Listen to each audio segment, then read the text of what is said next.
Hi, I'm E.D. Lewis and welcome back to my channel, and also happy Pride Month.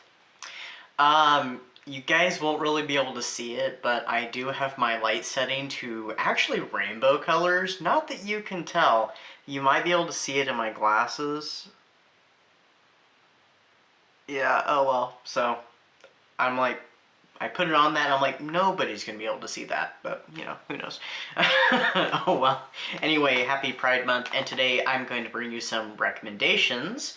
We have 6 here, and I've decided to put them in chronological order that they were released, so all the way back from the 80s up to this year, actually, with a newer release. So let's get started. So first up, we have Gaywyck by Vincent Verga. Young, naive Robert White takes a job at the glorious antebellum mansion of Gaywyck and is pulled into the sinister mysteries and the affections of his strange employer. Like I said, this one's from the 80s, and it is considered to be the first gay Gothic, and it is an excellent read. So if you're one who loves Gothic reads, it's got all those Gothic atmospheric bits to it, and it has a little bit of it, kind of some Victoria Holt-ish, some Phyllis A. Whitney-ish. It's got all those popular Gothic authors. Let's just say that, so I don't try to go and find some for you. It's got the feels of all those, and it's excellently done. It's wonderfully written. It does have some triggers, so check your triggers on this one. There's some unpleasant things that happen and unpleasant things that are talked about that happened in the past during this book, but excellent. And it takes place during the turn of the century, so like around 1901 or so. Alright, next up is The Magpie Lord. Oh, I wrote my description down under a different book. Oops. Anyway, this one is by K.J. Charles. The new Lord Crane is in danger when he returns to his family's estate from being exiled to China.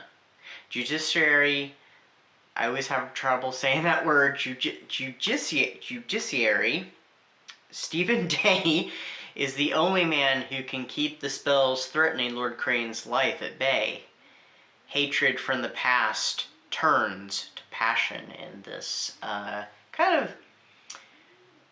high-stakes Gothic romance. It's another one that's Gothic. It has some spookiness, it has some ghosts in it, it has, some magic in it, and it gets kind of spicy. I'm thinking around midway, and definitely at the end of the book, there's a lot of spiciness, so, yeah. So you like spicy reads, definitely check that out. I need to check out the rest of that series. There are 2 more books. There are some short stories, I think, and there's also some spin-off books that take place in the same universe, but they're not part of that trilogy. So, our next up is my favorite book of all time, and that's Simon versus the Homo Sapiens Agenda by Becky Albertalli. I'm always unsure how to say her name also.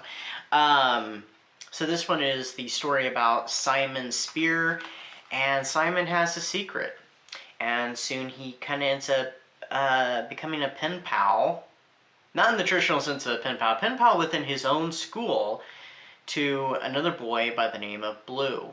He knows nothing about Blue except for what they've talked about. He has no idea who Blue is, and so soon their friendship becomes more, and he desperately wants to meet Blue.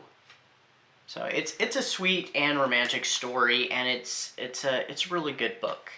I highly recommend it. There is a movie. It's not as good as the book, though. It's called Love, Simon. I really wish, though, that they had done more of the book for it and not made some of the changes they made for the film. But I do still like the movie, but I love the book.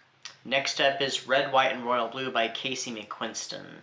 When the president's son, Alex, and Britain's Prince Henry have an altercation, the 2 are forced to look as though they are friends. But soon, things turn spicy and serious. Now, there is an adaptation to this. I have not seen it, but I've heard mixed things about it. but this is one of the most romantic books that I have ever read. Absolutely loved it. And it also gets kind of spicy, like I said in my little synopsis there.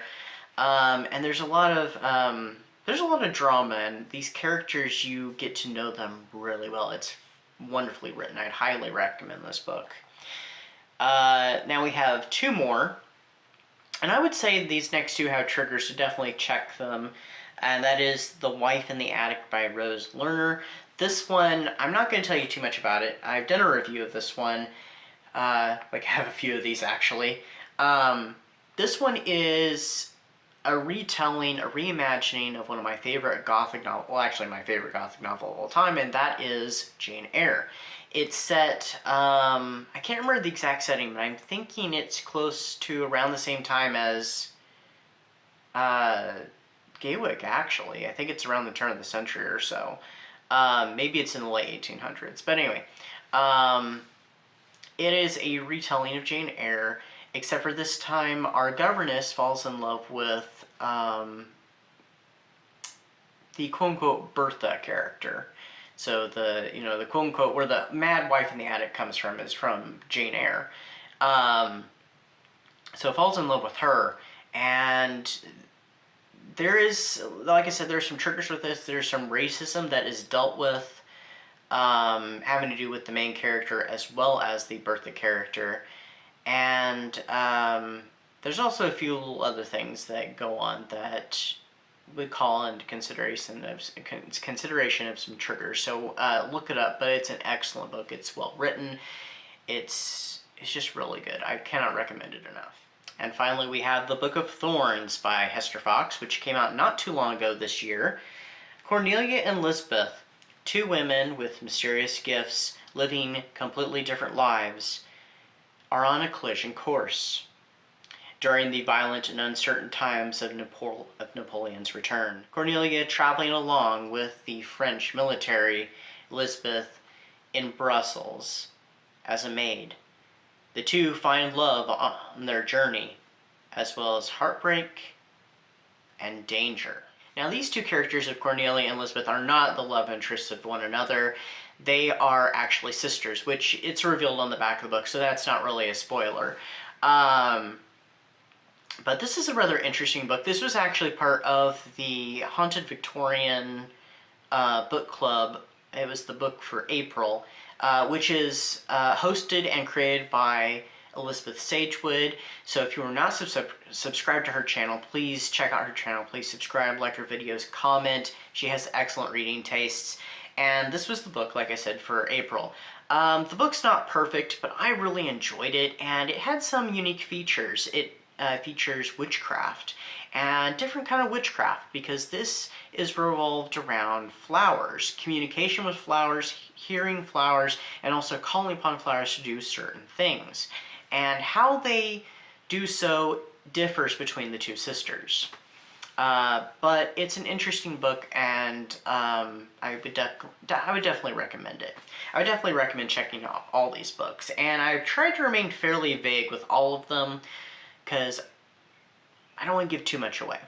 But anyway, I hope everybody's going to have a great Pride Month, and yeah, I'll see you soon with some new videos. Stay safe, stay spooky, and until then, bye-bye.